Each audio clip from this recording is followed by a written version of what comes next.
o Gideon de missionário da última hora, um dos maiores pregadores do nosso Brasil, dizendo para toda a América Latina que um dia esteve tão decepcionado, tão depressivo, que virou seu carro na traseira de um caminhão a 220 por hora e tentou se suicidar. E eu imaginei comigo mesmo, esse rapaz, por várias vezes falou dos sonhos, mas ele não aprendeu que deveria lutar pelos seus sonhos. Ele não aprendeu que haveria dificuldades, que haveria pedras, que haveria barreiras no caminho para os seus sonhos. E foi por isso que ele entrou em depressão e tentou desistir tão fácil. Mas eu tenho um recado de Deus para você nesse lugar. Deus, Ele nunca disse para Josué: sonhe que eu te ajudarei. Está escrito na minha Bíblia: se levante, te esforça, tenha bom ânimo, porque eu te ajudarei, diz o Senhor. A minha Bíblia fala sobre pedir, buscar e bater. O que pede recebe a verdade. Mas se você está pedindo e não chegou, se levante, vá atrás. E se não chegar no primeiro momento, continue batendo, insista, porque na hora certa a porta vai se abrir diante de ti. Aleluia. Nada acontece por acaso. A única coisa que cai do céu é chuva e da escassa. Deus precisa levantar com urgência uma geração de lutadores, uma geração que não se dobra, uma geração que não desiste fácil. Onde é que tem um nessa noite? Onde é que tem um nesse lugar? Deus vai te dar força, vai te renovar. Coisas grandes vão acontecer. Peleja, porque tu não está só.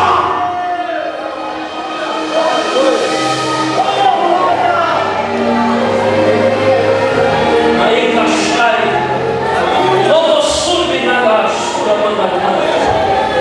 Oh, aleluia, aleluia, aleluia. Queridos, um dos livros que muito me marcou quando li na palavra de Deus foi o livro de Ruth, onde conta a história de uma jovem viúva moabita, amaldiçoada por sua terra de nascimento. Quando ela se unia à sua sogra, também viúva, amaldiçoada por sua condição de viuvez. Quando Ruth olha para Noemi e diz: o teu povo será o meu povo, eu não vou te abandonar, o teu Deus será o meu Deus. Naquele momento, o Senhor se interessa pela causa de Ruth, porque onde há união, o Senhor está no meio. Quando elas entram em Jerusalém, havia ali uma casa abandonada, empoeirada, a antiga casa de Elimelec. Ruth, ao reunir-se com sua sogra, ela poderia ter traçado um plano, uma campanha de jejum e oração. Ela poderia ter dito: eu vou orar 21 dias e Deus vai mandar o meu Boaz, um homem tão rico que vai ter poder de pagar todas as minhas contas, colocar os meus 3 cartões de créditos em dias e ainda vai me dar um carro novo. Ela poderia ter feito isso, mas ele entendeu que tem tempo de orar e tem tempo de agir.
O cajueiro, ele passa por 3 fases muito distintas durante o ano.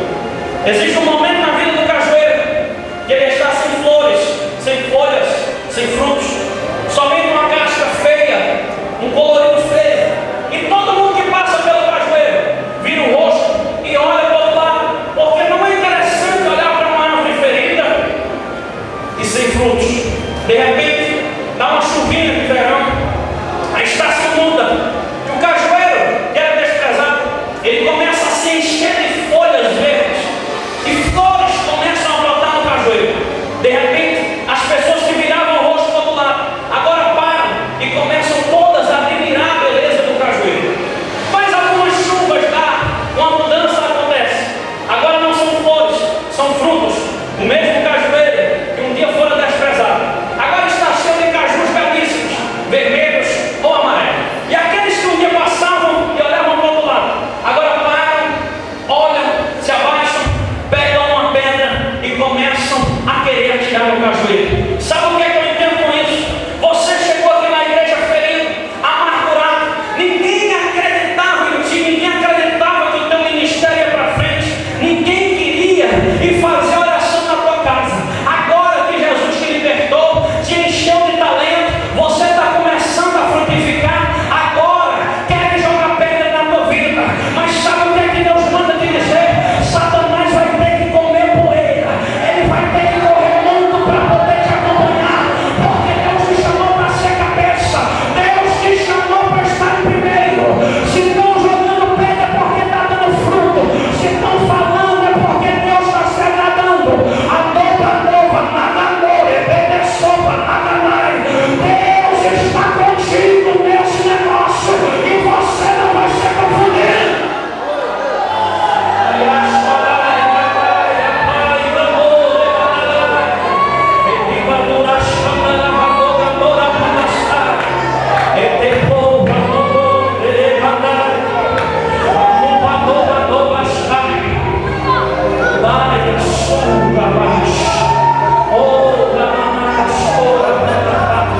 Eu estou recebendo a autoridade do Espírito Santo nesse lugar para dizer que algumas pessoas estão saindo. O Espírito Santo está te tirando dessa cisterna. O Espírito Santo está te tirando desse poço escuro. A noiva sábia, a porta vai se abrir diante de ti. Não somente não se dobre.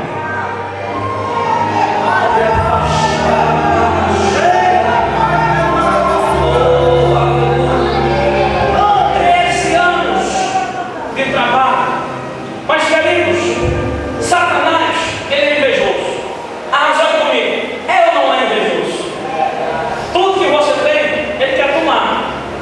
Irmãos, a primeira capa de José, a capa de seus sonhos, ela fora tomada. A segunda capa que José recebeu e possuiu na sua vida, ela foi denominada a capa do trabalho. Quando José estava na casa de Potifar, capitão da guarda de Faraó, ele recebeu uma capa que o identificava como mordomo, também denominada a capa do trabalho.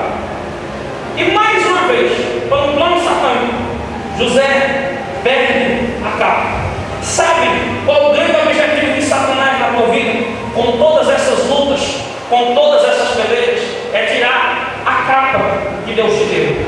Porque a capa fala de frutos, a capa fala de identidade. Satanás, ele não quer que você se identifique mais nesse lugar. Ele quer que você pare de dar frutos. Aleluia. E é por isso que muitas das vezes a luta do inimigo tem sido para tomar, para tirar a capa da promessa e do revestimento que Deus te deu.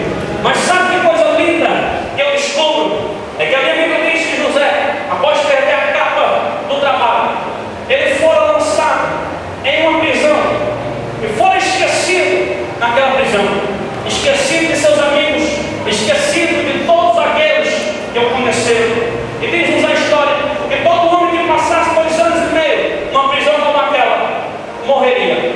De repente, passou um ano inteiro, passou 1 ano e 6 meses.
Trabalhava numa empresa como servente pedreiro.